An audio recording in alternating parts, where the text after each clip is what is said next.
دیکھو، ارحم بھائی کے ساتھ ان کا ایک انگریز دوست ایتھن بھی پاکستان لندن سے آ رہا ہے اور انہیں انگلش سمجھ میں آتی ہے، ان سے انگلش میں بات کرنا۔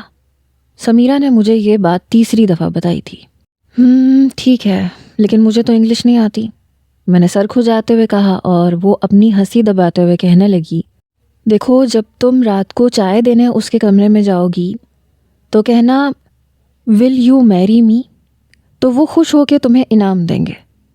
میں نے کہا سمیرہ یہ بہت مشکل لگ رہا ہے، مجھے یاد نہیں ہوگا۔ میں ان پڑھ تھی، مجھے نہ اردو آتی تھی نہ انگریزی، اور ارحم بھائی کا وہ دوست انگریز، وہ تو بڑا مغرور سا لگتا تھا۔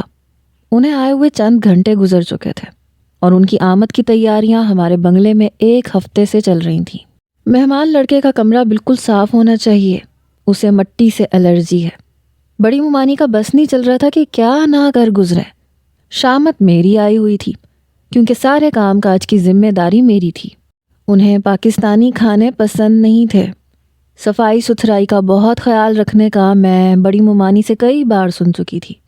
ارحم نہ ہو گیا، شہزادہ چارلس ہو گیا، اور اوپر سے اس کا فرنگی دوست۔ میں گھن چکر سی بن گئی تھی۔ میں تو ایک ہفتے میں ہی تنگ آ چکی تھی۔ ابھی چند گھنٹے پہلے ہی وہ ارحم بھائی کے ساتھ آیا تھا، پینٹ کوٹ پہنے ہوئے، آنکھوں پہ کالے رنگ کا چشمہ پہنے، ماتھے پہ بل۔ ہاں میں مانتی ہوں کہ اس کی شخصیت بہت شاندار تھی۔ ظاہر ہے انگریز تھا، گوری چٹی رنگت، بھوری آنکھیں، بھورے بال، اور کیوں نہ ہوتی، ایک تو پڑھا لکھا تھا، لندن کا لیبل تھا، اور پھر اتنے مہنگے کپڑوں میں عام انسان بھی خاص لگنے لگتا ہے۔ پھر وہ تو تھا بھی انگریز۔ ارحم بھائی بھی یوں تو ویسے ہی لگ رہے تھے، ان کے ٹھاٹ بھی کسی سے کم نہیں تھے۔ اور کیوں نہ ہوتے، اس گھر کے سب سے بڑے پوتے تھے، اور سب سے بڑی بات کہ بڑی ممانی کا اکلوتا بیٹا تھا۔ جب سے وہ آیا تھا انگریزی زبان میں پٹر پٹر کرتا جا رہا تھا، اس لیے میری عقل سے تو بالا تر تھا کہ وہ بول کیا رہا ہے۔ باقی گھر والے بھی انگریزی میں ہی بات کر رہے تھے۔ سمیرہ نے 1 گھنٹہ لگا کے مجھے یہ جملہ یاد کروایا تھا کہ جا کے اس ایتھن سے کہہ دینا۔ میں ساتھ ساتھ رات کا کھانا بنا رہی تھی، ساتھ ساتھ ول یو میری می کی رٹ لگا رہی تھی۔ خیر میں نے رات کی چائے بنانے تک وہ جملہ پکا پانی کی طرح یاد کر لیا تھا۔ چائے کا کپ میں نے ٹرے میں رکھا اور اوپر کا زینہ چڑھ گئی۔ ارحم بھائی کے کمرے کے برابر میں ہی ایتھن کا کمرہ تھا۔ میں نے دروازے پہ دستک دی، وہ انگریزی زبان میں بولے، یس کم ان۔ میں نے دروازہ کھولا، وہ شاید نہا کے آیا تھا، ٹاول گاؤن پہنا ہوا تھا۔ انہیں اس حلیے میں دیکھ کے میں بری طرح سے گڑبڑائی تھی، کیونکہ ٹاول گاؤن گھٹنوں تک ہی تھا۔ یوں بے شرم ہو کے اس نے مجھے یوں کہا، یس کم ان۔ میں تو اندر آ کے پچھتا رہی تھی۔ میں دروازے پہ ہی کھڑی رہی، نظریں جھکا لیں۔ وہ مجھے دیکھنے لگا، پھر کہنے لگا، what's your problem, why are not you coming inside. مجھے سمجھ نہیں آ رہی تھی کہ کیا جواب دوں۔ میں نے کہا یس یس۔ اب اتنی سن کے انگریزی تو آ ہی گئی تھی۔ وہ کہنے لگا، why are you seeing yes come in, just leave the tea here and go away. مجھے سمجھ میں نہیں آ رہا تھا کہ وہ کیا بول رہا ہے۔ مجھے اتنا پتا تھا کہ وٹ کا مطلب کیا ہے، اس لیے میں نے کہا وٹ۔ اس نے پھر سے وہی جملہ دہرایا۔ اس بار اس نے سامنے پڑے ٹیبل کی طرف اشارہ کیا، تو میں سمجھ گئی کہ مجھے وہ شاید کپ وہاں رکھنے کا اشارہ کر رہا ہے۔ میں نے کہا اوکے اوکے۔ یہ چھوٹے موٹے لفظ میں نے چھوٹی ممانی کے بچوں کو بولتے دیکھا تھا۔ میں نے چائے ٹیبل پہ رکھی اور بجائے کمرے سے باہر جانے کے میں اس انگریز کے پاس جا کے کھڑی ہو گئی۔ وہ ڈریسنگ ٹیبل کے سامنے کھڑا کنگھی کر رہا تھا۔ مجھے دیکھ کے کہنے لگا، ناؤ گو اوے۔ میں نے سوچا مجھے سمیرہ کا یاد کردہ جملہ بولنا چاہیے، شاید وہ خوش ہو جائے۔ سمیرہ نے کہا تھا کہ اس کی طرف ہاتھ بڑھا کے کہنا۔ میں نے کہا ول یو میری می۔ مجھے لگا شاید مجھے کوئی انعام دے گا۔ یہ سن کے پتہ نہیں کیوں اس نے مجھے آنکھیں پھاڑ کے دیکھا، پھر دھاڑتے ہوئے بولا، you silly girl, how dare you talk like this, get out. وہ غصے سے چلایا۔ میں کمرے سے باہر آ گئی، مگر جیسے ہی کمرے سے باہر نکلی، سمیرہ اور اس کا بھائی جواد دونوں ہی ہنس رہے تھے۔ سمیرہ کہنے لگی، کیا ہوا ماں؟ ہم ڈانٹ پڑ گئی بچی کو، جواد کہنے لگا چلو، کوا چلا ہنس کی چال، اپنی چال بھی بھول گیا۔ یہ کہہ کے دونوں ہنسنے لگے۔ میں روتے ہوئے نیچے اتر آئی۔ یوں تو میں بھی اسی بنگلے میں رہنے والوں کی طرح اس گھر کی مکین تھی، لیکن میری حیثیت ایک ملازمہ جیسی تھی۔ میری والدہ نے بھاگ کے شادی کی تھی، مگر میرے باپ نے میری ماں کے ساتھ چند راتیں گزار کے انہیں طلاق دے دی تھی۔ میرے نانا نے انہیں قبول تو کر لیا تھا، لیکن میری پیدائش کے بعد میری ماں کی شادی کہیں اور کر دی۔ میں اپنے ہی نانا کے گھر میں ملازمہ کی طرح رہتی تھی۔ شاید 4 سال کی عمر میں مجھے کچھ سمجھ آنی شروع ہوئی تھی۔ میں اماں ہاجرہ کے کوارٹر میں ہی رہتی تھی۔ مجھے پہلے لگتا تھا کہ میں انہی کی بیٹی ہوں، لیکن جب میں 10 سال کی ہوئی تو پتہ چلا کہ جنہیں میں بڑے صاحب جی کہہ کے پکارتی ہوں وہ میرے نانا ہیں۔ ہاجرہ اماں نے ہی بتایا تھا، میرے ماموں ممانیاں مجھ سے نفرت کرتے تھے کیونکہ میرے باپ نے اس گھر کی بیٹی کو دھوکہ دیا تھا، اس لیے سزا کی حقدار میں تھی۔ میرے ماموں کے سب بچے اسکول جاتے تھے اور میں بڑی حسرت سے ان کی کتابوں کو دیکھتی تھی۔ ان کے کمرے کی صفائی کرتے ہوئے میری نظر ان کی کتابوں پہ ہوتی تھی۔ میرے نانا مجھ سے بہت نفرت کرتے تھے، مجھے دیکھ لیتے تو گندی گالی دیتے تھے کہ میں کسی حرام خور کی اولاد ہوں۔ وقت یوں ہی گزرنے لگا۔ میری ماں یوں تو میکے بہت کم آتی تھی، لیکن جب بھی آتی تھیں مجھے دیکھتی تک نہیں تھیں۔ میں شاید اپنے باپ کے کیے کی سزا بھگت رہی تھی۔ سب مجھ سے نفرت کرتے تھے۔ میں سمیرہ کی اترن پہن کے ہی بڑی ہوئی۔ نانا کا بھی انتقال ہو گیا، لیکن میں نے رونے کے بجائے شکر کیا تھا کیونکہ وہ مجھ سے بہت نفرت کرتے تھے۔ ارحم اور میرے باقی کے کزنز مجھے حقارت سے دیکھتے تھے، جیسے میں کوئی گری پڑی چیز ہوں۔ خیر یہ تھا کہ مجھے اس گھر میں کھانا پینا اور تحفظ مل رہا تھا، میرے لیے یہی بہت تھا۔ میں اسی میں خوش تھی۔ سمیرہ نے شاید مجھے غلط جملہ بتایا تھا۔ میں سوچ چکی تھی کہ آئندہ اس شخص سے انگریزی میں بات نہیں کروں گی۔ اگلے روز میرا زیادہ تر وقت کچن میں گزرا تھا کیونکہ اس انگریز کے لیے مجھے کچھ نہ کچھ الگ پکانا پڑتا تھا۔ آج بھی چائنیز رائس اور منچورین بنایا تھا۔ کھانا کھا کے وہ بلیک کافی کا کہہ کے اوپر چلا گیا۔ اب یہ بلیک کافی پتہ نہیں کس چڑیا کا نام تھا۔ بہرحال بڑی ممانی نے مجھے اپنی نگرانی میں بلیک کافی بنوائی، اور جب میں دینے گئی تو سوچ چکی تھی کہ انگریزی نہیں بولوں گی۔ اس نے پھر سے کہا یس کم ان۔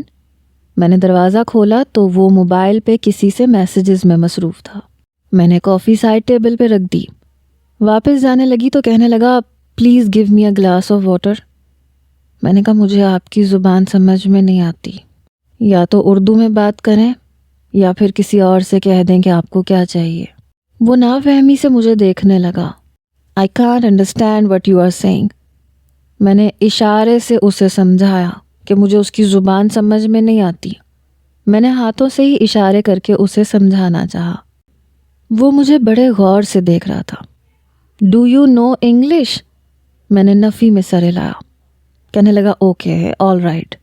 پھر شاید اس نے ارحم بھائی کو کال کی، اسے انگریزی میں کچھ سمجھایا۔ میں کمرے سے باہر آ گئی۔ اس کے بعد میں نے نوٹ کیا کہ وہ نوجوان اپنی بات مجھے اشارے سے ہی سمجھاتا تھا۔ جب میں سمجھ جاتی تو مسکرانے لگتا تھا۔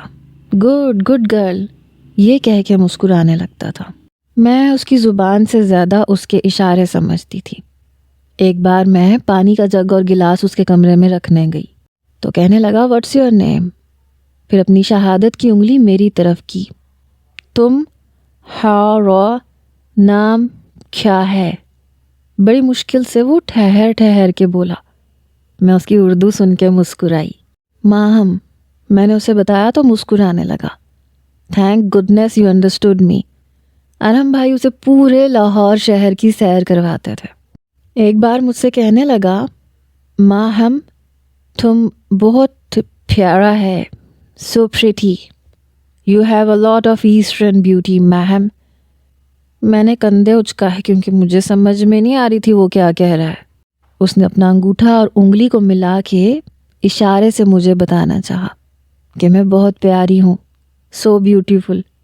پھر وہ میری طرف اشارہ کرتے ہوئے کہنے لگا یو۔ میں نے کہا تھینکس۔ اتنا تو مجھے بھی کہنا آ گیا تھا ایک بار میں اس کے کپڑے پریس کر کے اس کے کمرے میں رکھنے گئی. وہ گھر پہ نہیں تھا. میں الماری میں اس کے کپڑے رکھ رہی تھی جب اچانک سے اس کے کمرے کا دروازہ کھلا اور وہ اندر داخل ہوا. ہاتھ میں کچھ شاپنگ بیگز تھے. مجھے دیکھ کے مسکرانے لگا. ماں ہم کیسی ہو؟ وہ ٹھہر ٹھہر کے اردو بولتا تھا. میں ٹھیک ہوں. آپ کے کپڑے میں نے پریس کر دیے ہیں. میں نے اسے بتایا. کہنے لگا تھینکس. پھر ایک شاپنگ بیگ میری طرف بڑھا دیا. ماں ہم یہ تمہارے لیے. میں گھبرا گئی. وہ مجھے کیوں دے رہا تھا؟ نو. میں وہ شاپنگ بیگ پیچھے کرنے لگی. وائے ماہم یہ لو میں تمہارے لیے لایا ہوں. میں نے کہا نہیں جی مجھے نہیں چاہیے پلیز. وہ ملتجی لہجے میں بولا. میں نے گھبراتے ہوئے وہ شاپنگ بیگ پکڑ لیا. دیکھا تو اس میں بہت خوبصورت جوڑا تھا بلیک کلر کا. کہنے لگا تم اسے پہنے گا؟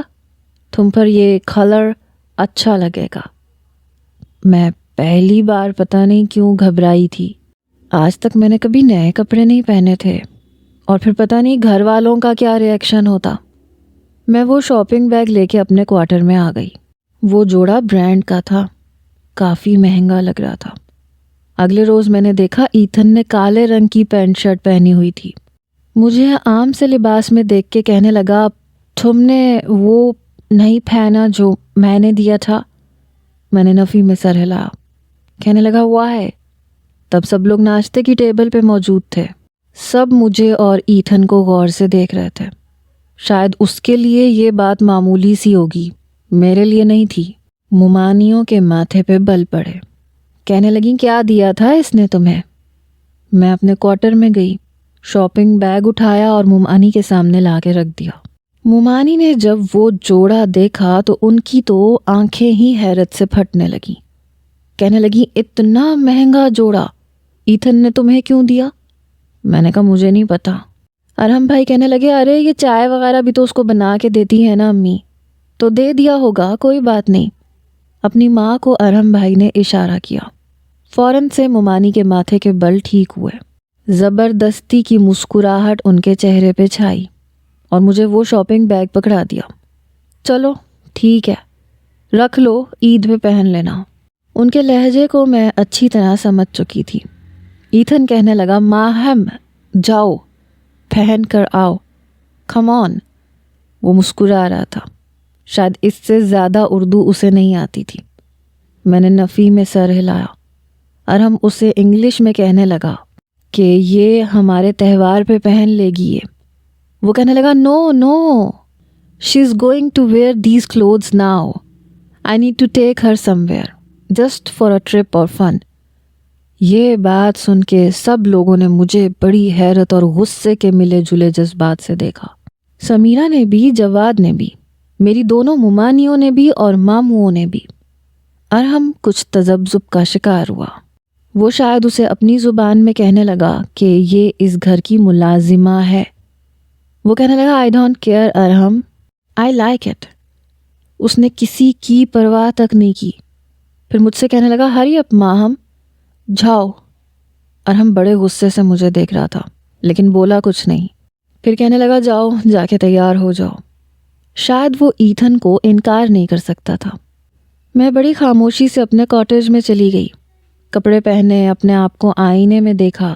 لگ ہی نہیں رہا تھا کہ میں کوئی ملازمہ ہوں.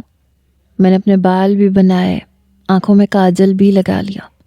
پتہ نہیں کیوں میں بہت خوش تھی. جب میں واپس بنگلے میں آئی تو وہ لاؤنج میں بیٹھا شاید میرا انتظار کر رہا تھا. سب لوگ موجود تھے. مجھے دیکھ کر سب کی آنکھوں میں میرے لیے نفرت اور غصہ تھا سوائے ایک شخص کے, اور وہ تھا ایتھن. مجھے دیکھ کے فوراً سے کھڑا ہو گیا. You are so pretty. پھر شاید اس نے ارحم سے گاڑی کی چابی مانگی تھی. ارحم کے ماتھے پہ بل پڑے تھے. اس نے چابی دے دی. میں ابھی بھی تذبذب کا شکار تھی. اس نے مجھے کہا چلو. میں سب کی طرف دیکھ رہی تھی. میں نے کہا ممانی کیا میں جاؤں؟ میری ممانی کہنے لگی ہاں جاؤ. میں ایتھن کے ساتھ باہر آ گئی. اس نے میرے لیے فرنٹ ڈور کھولا. میں نے کہا نہیں میں پیچھے بیٹھ جاؤں گی، لیکن وہ اصرار کرنے لگا. میں فرنٹ سیٹ پہ بیٹھ گئی. لاہور کی مختلف جگہوں پہ وہ مجھے لے کر گیا جو میں نے اپنی زندگی میں پہلی بار دیکھی تھی. نہ میں اس کی زبان سمجھتی تھی، نہ وہ میری زبان سے اتنا واقف تھا. ٹوٹے پھوٹے اردو کے لفظ بول دیتا تھا، ٹوٹے پھوٹے کچھ انگلش کے الفاظ میں کہہ دیتی تھی، لیکن ہم ایک دوسرے کے اشاروں کو بہت اچھے طریقے سے سمجھ جاتے تھے. مجھے خوش دیکھ کے اس کے چہرے کی مسکراہٹ گہری ہوئی. ہم شاہی قلعے پہ تھے تو اس نے کہا سیلفی. شاید وہ میرے ساتھ سیلفی لینا چاہتا تھا. میں نے نفی میں سر ہلایا. کہنے لگا وائی وی آر فرینڈس. پھر اپنی طرف شہادت کی انگلی کر کے کہنے لگا میں، پھر میری طرف انگلی کی تم، پھر اپنے دونوں ہاتھ ملا لیے. دوست، وی آر فرینڈس. میں نے جھجکتے ہوئے اس کے ساتھ اپنی تصویر کھنچوائی تھی. میں نہیں جانتی تھی کہ میں اسے اچھی کیوں لگی، حالانکہ سمیرا مجھ سے زیادہ اچھی تھی. پڑھی لکھی تھی، فرفر انگریزی بولتی تھی، فیشنیبل بھی تھی، اچھے کپڑے پہنتی تھی. مجھ جیسے جاہل گنوار کے ساتھ وہ کیوں اپنا وقت گزارتا تھا؟ بڑی مشکل سے اپنی بات وہ مجھے سمجھا پاتا تھا. کبھی کبھی او مائی گاڈ کہہ کے اپنے سر پہ ہاتھ دے مارتا تھا اور پھر سے اشاروں کی زبان میں مجھے سمجھانے لگتا. کبھی اپنے موبائل میں سے کچھ دیکھتا تھا، پھر اسے اردو میں بولتا تھا تاکہ میں اس کی بات سمجھ جاؤں. اس نے کبھی یہ نہیں چاہا تھا کہ میں اس کی زبان کو سیکھوں، بلکہ وہ خود اردو بولنے کی کوشش کرتا تھا.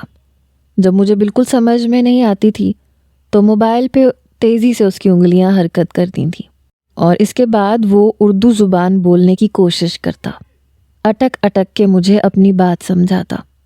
پتہ نہیں میرے لیے اتنی کوشش کیوں کر رہا تھا. دوپہر کو وہ مجھے ایک ریسٹورینٹ میں لے کر گیا. وہاں جا کے میں بے حد نروس ہوئی. میں بہت گھبرا رہی تھی. ایک ٹیبل پہ وہ مجھے بیٹھنے کا اشارہ کرنے لگا. پہلے مینیو میرے سامنے رکھا. میں نے نفی میں سر ہلایا، پھر اشارے میں کہا کہ مجھے نہیں آتی. کہنے لگا okay all right don't worry. پھر اس نے خود ہی آرڈر کیا. کچھ ہی دیر میں چائنیز رائس، منچورین، چاؤمن اور پیزا ہمارے سامنے رکھا ہوا تھا. ساتھ میں کولڈ ڈرنک بھی تھی. وہ پیزا میری پلیٹ میں رکھ چکا تھا. ساتھ میں مجھے کھانے کے لیے کہنے لگا. بڑی سبک رفتاری سے وہ چھری کانٹے کے ساتھ کھا رہا تھا. میں نے کوشش کی لیکن کانٹے سے میرے سلائس اٹکاتے ہی جیسے ہی میں منہ کے قریب لے کے جاتی وہ گر جاتا تھا. وہ مجھے دیکھنے لگا. ماہم واٹ ہیپنڈ؟ میں ویسے نہیں کھا پا رہی تھی جیسے وہ کھا رہا تھا. پتہ نہیں کیوں میری آنکھوں میں نمی اتری. میرا تو کوئی قصور نہیں تھا. اگر میری ماں کسی کے ساتھ بھاگ کے نکاح کر چکی تھی، میرے باپ نے کیوں میری ماں کے ساتھ یہ کھیل کھیلا میں یہ نہیں جانتی تھی. 4 دن کا کھیل کھیل کے وہ جا چکا تھا. میری ماں کا بھی گھر بس چکا تھا. ایک میں تھی جو اپنے نا کردہ گناہوں کی سزا بھگت رہی تھی. کاش کہ کوئی تھوڑا سا ظرف میرے لیے بھی میرے ننیال والے نکال لیتے تو میں پڑھ لکھ جاتی. مجھے بھی یوں گٹ پٹ انگریزی بولنی آ جاتی، ایسے کھانا کھانا آ جاتا. میری آنکھوں میں آنسو دیکھ کے اس نے کانٹا اور چمچ پلیٹ میں رکھا. شاید میری خفت کو، شرمندگی کو وہ سمجھ چکا تھا. کہنے لگا don't worry Y are you crying. حالانکہ میں نے لفظوں سے کچھ نہیں کہا تھا. اس نے ہاتھ سے پیزے کا سلائس پکڑا اور کھانے لگا تاکہ میں بھی آسانی سے کھا سکوں. بڑے پیار سے وہ مجھ سے بات کرتا تھا. میں نے اپنے آنسو صاف کیے، بمشکل پیزے کا سلائس ختم کیا. میری پلیٹ میں چائنیز رائس اور منچورین اسی نے ڈال کے دیا تھا. کبھی کولڈ ڈرنک ڈال کے دیتا. یوں ریسٹورنٹ میں ٹیبل پہ بیٹھ کے کھانا کھانے کا میرا پہلا تجربہ تھا. بہرحال کھانا کھانے کے بعد میں نے کہا مجھے گھر جانا ہے. کہنے لگا نو ابھی نہیں. شام کو ہم لوگ گھر واپس آئے اور سب کو جیسے سانپ سونگھا ہوا تھا. میری ممانیاں، باقی کے سب گھر والے گم سم بیٹھے تھے مجھے اور ایتھن کو ایک ساتھ دیکھ کر. میرے لاکھ منع کرنے پہ بھی اس نے مجھے اچھی خاصی شاپنگ کروا دی تھی. میرے ہاتھ میں شاپنگ بیگز تھے اور میری ممانیوں کے تاثرات بڑے خطرناک تھے. میں کوارٹر میں چلی گئی، سارے شاپنگ بیگ اپنی چارپائی پہ رکھ دیے. میں سوچنے لگی کہ وہ مجھ پہ اتنی مہربانی کیوں کر رہا ہے. کہیں اس کا کوئی الٹا سیدھا مقصد تو نہیں ہے. لیکن عجیب بات یہ تھی کہ ابھی تک اس نے مجھے چھوا تک نہیں تھا، مجھے ہاتھ لگانے کی بھی کوشش نہیں کی تھی۔ ایک فاصلہ تھا جو اس نے برقرار رکھا تھا۔ میں اسی کے بارے میں سوچ رہی تھی جب میرے کوارٹر کا دروازہ کھلا۔ میری بڑی مومانی بڑے غصے سے اندر داخل ہوئیں۔ کہنے لگیں، یہ کیا چکر ہے تمہارا اس غیر مسلم لڑکے کے ساتھ؟ شرم نہیں آتی تمہیں اس انگریز کے ساتھ جاتے ہوئے؟ سچ بتاؤ، کہیں کچھ کیا تو نہیں ہے تم نے اس کے ساتھ؟ کچھ کہیں منہ کالا تو نہیں کروا بیٹھی ہو؟ ویسے بھی تمہارے بدن میں ایک غلیظ خون گردش کر رہا ہے۔ میں نے نفی میں سر ہلایا۔ میں نے کہا، میں نے کچھ نہیں کیا مومانی، اور میں اسے کچھ بھی نہیں کہتی۔ مومانی کہنے لگی، تو پھر اتنی ہمدردی کا بخار اسے تمہارے لیے کیوں چڑھ رہا ہے؟ کیوں تمہیں لے کر گیا تھا وہ؟ اور کہاں لے کے گیا تھا؟ میں نے کہا، وہ مجھے شاہی قلعہ، مینار پاکستان اور ایسی جگہوں پہ لے کے گیا تھا۔ مومانی کہنے لگی، میرے ساتھ جھوٹ مت بولو، اور یہ اتنے سارے شاپنگ بیگز کیا ہے ان میں؟ میں نے کہا، میں نے اسے منع کیا تھا، پتہ نہیں اس نے مجھے یہ کپڑے کیوں لے کے دیے ہیں۔ مومانی نے میری چٹیا پیچھے سے پکڑی اور بڑی زور سے پکڑی کہ میں کراہ کے رہ گئی۔ کہنے لگی، آج کے بعد اگر تو اس کے ساتھ گئی تو تیری ٹانگیں توڑ کے رکھ دوں گی، کمزاد۔ پھر میرے منہ پہ زور سے تھپڑ دے مارا، اور یہ تھپڑ پہلی بار میرے منہ پہ نہیں پڑا تھا، ہر غلطی پہ پڑتا آ رہا تھا۔ کہنے لگی، آج کے بعد تم اسے خود منع کرو گی۔ یہ کہہ کے میرے سارے شاپنگ بیگ پکڑ کے وہ لے گئی۔ میں رونے لگی۔ اگلے روز جب میں بنگلے میں کچن میں کام کر رہی تھی تو میری آنکھیں بری طرح سے سوجی ہوئی تھیں۔ رات کئی گھنٹے میں نے رو کے گزارے تھے۔ انہی پرانے کپڑوں میں آ گئی تھی کیونکہ میری اصل اوقات یہی تھی۔ شاید مومانی ٹھیک ہی کہہ رہی تھی۔ وہ کیوں مجھے اتنی ہمدردیاں اور مہربانیاں دکھا رہا تھا؟ نہ میں اس کی ہو سکتی تھی، نہ وہ میرا ہو سکتا تھا۔ شاید وقتی جذبہ تھا۔ میں پورا دن کچن میں ہی رہی۔ ڈائننگ ٹیبل پہ کھانا بھی میں نے دوسری ملازمہ سے کہا کہ تم لگا دو۔ میں ایتھن کا سامنا ہی نہیں کرنا چاہتی تھی۔ یہاں تک کہ شام کی چائے بھی میں نے بنا کے ملازمہ سے کہا کہ وہ دے آئے۔ مومانی کے تھپڑ نے میرے رخسار کو سرخ کر دیا تھا۔ میرا دایاں رخسار کافی سوجا ہوا تھا۔ کچھ دیر بعد ملازمہ چائے کا کپ واپس لے کر آ گئی۔ ویسے کا ویسا ہی تھا۔ میں نے کہا، کیا ہوا، چائے نہیں پی اس نے؟ میں ابھی پوچھ ہی رہی تھی جب ایتھن کچن میں داخل ہوا۔ اسے دیکھ کے میں نے جلدی سے دوپٹے سے اپنا رخسار چھپایا جس پہ مومانی نے تھپڑ مارا تھا۔ کہنے لگا، تم کہاں ہو؟ تم چائے کیوں نہیں لے کے آئی؟ میں نے کہا، مجھے کام ہے۔ آپ کو ویسے بھی چائے سے مطلب ہونا چاہیے، کوئی بھی دے دے کیا فرق پڑتا ہے۔ وہ شاید میری باتیں سمجھنے لگا تھا۔ مجھے کچھ دیر دیکھتا رہا، پھر کہنے لگا، اینی پرابلم؟ کچھ ہوا ہے کیا؟ میں نے کہا، نہیں کچھ نہیں ہوا۔ میں اپنے کوارٹر میں جانے لگی۔ ملازمہ وہیں کھڑی تھی کچن میں ہی، مجھے اور ایتھن کو دیکھ رہی تھی۔ وہ میرے سامنے آ کے کھڑا ہو گیا۔ میں نے کہا، آپ پیچھے ہٹیں، مجھے جانا ہے۔ اس نے پہلی بار جرت دکھائی۔ میرا ہاتھ میرے رخسار سے پیچھے کیا اور میرے دوپٹے کو میرے رخسار سے پیچھے کیا، اور میرا رخسار دیکھ کر ایک کرب تھا جو میں نے اس کے چہرے پہ دیکھا۔ بڑی حیرت سے اس نے مجھے دیکھا تھا۔ کہنے لگا، یہ کیا ہوا ہے؟ میں نے اس کا ہاتھ پیچھے جھٹکا۔ میں نے کہا، کچھ نہیں ہوا۔ یہ کہہ کے میں کچن سے باہر نکل کر لاؤنج سے ہی باہر نکل گئی۔ تیزی سے چلتے ہوئے میں اپنے کوارٹر میں آ گئی۔ میں نہیں جانتی تھی کہ وہ میرے پیچھے کوارٹر تک آ جائے گا، ورنہ کمرے کا دروازہ بند کر دیتی۔ کچھ ہی دیر میں وہ دروازے پہ دستک دے کے اندر آ گیا۔ میں کھڑی ہو گئی۔ میں نے کہا، آپ یہاں کیوں آئے ہیں؟ وہ میرے پاس آیا، میرے رخسار کی طرف اشارہ کر کے کہنے لگا، یہاں کیا ہوا ہے؟ میں نے کہا، کچھ نہیں ہوا، آپ جائیں یہاں سے۔ کہنے لگا، مام ول یو میری می؟ اب میں اس لفظ کا مطلب اچھی طرح سمجھ چکی تھی۔ میں نے نفی میں سر ہلایا۔ میں نے کہا، نہیں، آپ یہاں سے جائیں۔ کہنے لگا، کیوں؟ وائے؟ میں نے کہا، اس لیے کیونکہ میں مسلم ہوں، آپ نہیں ہیں، ہماری شادی نہیں ہو سکتی۔ وہ کہنے لگا، مائی فادر از مسلم، میرا باپ مسلم تھا۔ یہ سن کے مجھے حیرت کا جھٹکا لگا تھا۔ کہنے لگا، مائی مدر، میری موم نے اسلام قبول کیا تھا میرے فادر سے میرج بنانے کے لیے۔ My name is Isa. I am Muslim,